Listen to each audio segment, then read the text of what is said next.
હા જી મિત્રો, તો લાભ પાંચમ ગઈ એટલે હવે અમારે કરવાનું હતું ફોટોશૂટનું મુહૂર્ત. તો હું સવારે પહોંચી ગયો વહેલા 6 વાગે મારા કાકાને ત્યાં. કાકા તો એકદમ તૈયાર હતા એટલે અમે બંને નીકળી ગયા અમરેલી બાજુ. અમારે હતું એક કંકુ પગલાનું શૂટ અને કપલ ફોટોગ્રાફી માટે જવાનું હતું અમારે અમરેલી. સવારમાં નાસ્તો કર્યા વગરના નીકળ્યા એટલે કાકાએ ઊભી રાખી દ્વારકાધીશ હોટલે ચા પીવા. ત્યાં હું ભાળી ગયો થેપલા એટલે આપણે તો 2-3 થેપલા ઉપાડી લીધા. પછી અમે પહોંચી ગયા લોકેશન ઉપર મુક્તિધામ. ત્યાં અમે ચાલુ કરી દીધું કપલનું શૂટ. થોડા ઘણા ફોટોસ પાડ્યા અને અલગ અલગ ફ્રેમ માટે અલગ અલગ લોકેશનમાં થોડાક રીલના શોર્ટ્સ લીધા. હું હતો એટલે કપલ શૂટમાં તો કાકાને કઈ ઉપાધિ હતી નહીં એટલે ઈ ઊભા માવો ચોળતા હતા. પછી કપલ શૂટ પૂરું કરીને અમે આવી ગયા પાછા ચિત્તલ ઘરે કંકુ પગલાની રીલ ઉતારવા. આવું સરસ મજાનું ડેકોરેશન કર્યું હતું અને આવડો મોટો પરિવાર તમે એકવાર જોવો તો ખરા. પછી કંકુ પગલાની રીલમાં ધ્યાન દેવાનું હતું એટલે BTS પછી લીધા નહોતા.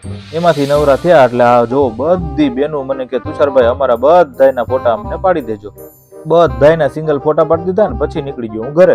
જેવો ઘરે પહોંચ્યો એટલે તમારા ભાભી કહે કે 2 છોકરાને લઈને જાઓ તમે માછલા જોવા. 2 ને માછલા જોવા લઈ ગયો અને અમારા નવિયા બેને મમરા ખવડાવ્યા. અને આમ જોવો તો ખરા અમારે ચિત્તલની ઠેબી નદીના માછલા તો જોવો એકવાર તમે.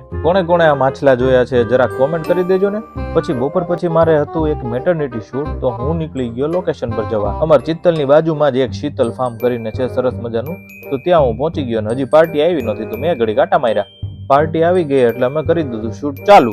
અહીંયા પણ અમે સરસ મજાના લોકેશનમાં અલગ અલગ પોઝમાં ફોટોઝ અને વિડીયોઝ ક્લિક કર્યા. પછી હતા મારે 2 ચોલીના શૂટ, પણ મોડું બહુ થઈ ગયું હતું અને અંધારું પણ થઈ ગયું હતું.